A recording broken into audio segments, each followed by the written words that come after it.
इयत्ता 8वीमध्ये शिकते. मी आज आम्लवर्षा या विषयावर बोलणार आहे. कोळसा, लाकूड, खनिज तेल यासारख्या इंधनाच्या ज्वलनातून सल्फर व नायट्रोजन यासारखे ऑक्साईडे वातावरणात सोडली जातात.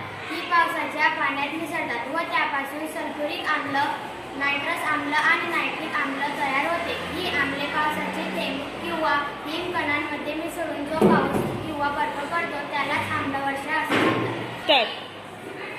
Good morning. माझे नाव तेजस्विनी जगन्नाथ बारे. मी इयत्ता 8वीमध्ये शिकते.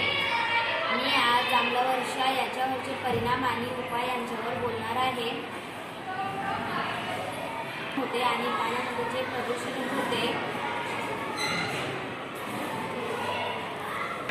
Good morning. माझे नाव तेजस्विनी. वर्षाचे परिणाम: मातीवर प्रदूषण होते, पाण्यावर प्रदूषण होते, प्राणी व वनस्पती यांना हानी होते. CFC या निर्मितीवर बंदी.